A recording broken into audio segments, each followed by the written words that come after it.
حضور نبی رحمت صلی اللہ علیہ وسلم ایمان سے پیار کرتے تھے، اور ایمان کی محبت یہ مومن کا ترا ہے۔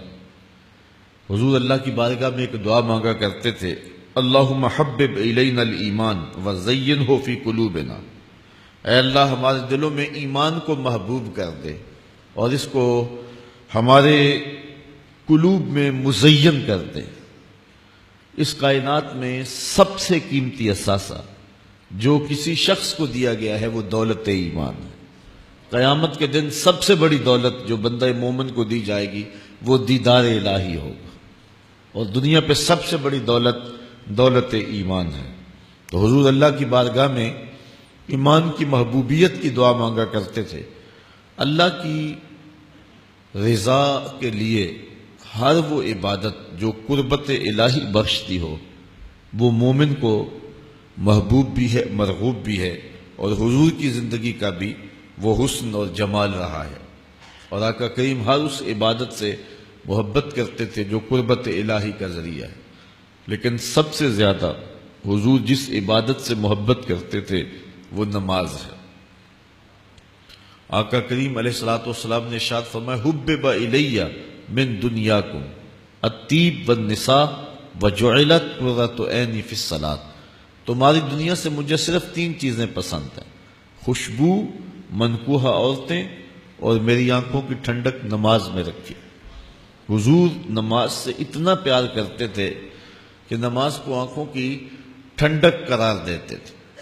جب نماز کا وقت ہو جاتا اور بلال حبشی کو حضور نے یہ کہنا ہوتا کہ ندا دو، اذان دو، پکار لگاؤ نماز کے لیے، تو حضور حضرت بلال کو کہتے، قم یا بلال فارحنا، اے بلال اٹھو اور ہمیں نماز کے پیغام سے راحت پہنچا دو۔ تو حضور علیہ الصلوۃ والسلام حضرت بلال کو ارحنا بالصلاۃ کے ساتھ آواز دیتے تھے۔ اس کو امام ترمذی نے اپنی سند کے ساتھ روایت کیا ہے۔ اور آقا کریم علیہ الصلوۃ والسلام ایک نماز کے بعد دوسری نماز کا انتظار کرتے رہتے تھے، اور یہ وہ عمل ہے کہ اللہ تعالیٰ فرشتوں میں فخر کرتا ہے کہ میرے بندوں کو دیکھو کہ ایک فریضہ ادا کر چکے، اب دوسرے فریضے کے لیے منتظر بیٹھے ہیں۔ حضور اس بات کو پسند کرتے تھے اور اس بات کو محبوب رکھتے تھے کہ کسی سے قرآن مجید کی تلاوت سنیں۔ حضرت عبداللہ روایت کرتے ہیں، جس کو حضرت امام بخاری نے فضائل القرآن میں لکھا، کہ حضور علیہ السلام نے حضرت عبداللہ سے کہا کہ اقرأ علی القرآن، میرے سامنے قرآن مجید کی تلاوت کرو۔ قل تو کہتے ہیں میں نے کہا اقرأ علیک وعلیک انزل، حضور آپ پر تو قرآن نازل ہوا ہے اور میں آپ کے سامنے قرآن مجید کی تلاوت کروں؟ تو حضور نے ارشاد فرمایا، انی احب ان اسمعہ من غیری، میری آرزو یہ ہے کہ اپنے علاوہ کسی اور کی زبان سے بھی سنوں۔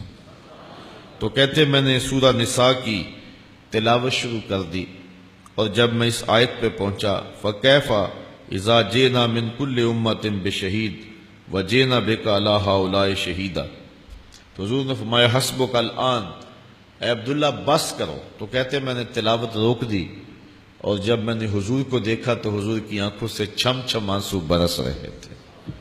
اور قرآن مجید کے آداب میں سے ہے کہ اس کو جب پڑھا جائے تو اس کو اس لذت کے ساتھ پڑھا جائے کہ آنکھیں آنسوؤں کا خراج دیں۔ بلکہ ایک روایت میں آتا ہے حضور نے فرمایا راتوں کی تنہائیوں میں اٹھ اٹھ کے قرآن پڑھا کرو اور قرآن پڑھتے ہوئے رویا کرو۔ فَإِن لَّمْ تَبْكُوا فَتَبَاكُوا، اگر رونا نہ آئے تو تکلف کے ساتھ رونے کی کوشش کیا کرو۔ حضرت داتا گنج بخش علی حجویری سے کسی مرید نے پوچھا، حضرت اگر رونے کی کوشش کریں پھر بھی رونا نہ آئے، تو فرمانے لگے پھر مقدر پہ رویا کرو، کہ دل اتنا بنجر ہو گیا ہے اور اتنا سخت ہو گیا ہے کہ تم رونا چاہتے بھی ہو، تمہاری آنکھیں آنسوؤں کا خراج نہیں دیتی ہیں، تو قرآن مجید پڑھا کرو اور قرآن مجید پڑھ پڑھ کے رویا کرو، اس لیے کہ قرآن مجید اللہ تعالیٰ سے ہم کلام ہونا ہے۔ حضور کا ایک فرمان سن لیجئے، اس کا ایک چھوٹا سا حصہ کتاب رحمت کے بارے میں طبیعت کے اوپر ایک نشہ سا طاری ہو جاتا ہے۔ فرمایا یہ اللہ کی وہ لٹکتی ہوئی رسی ہے جس کا ایک سرا تمہارے ہاتھ میں ہے، دوسرا سرا تمہارے رب کے ہاتھ میں۔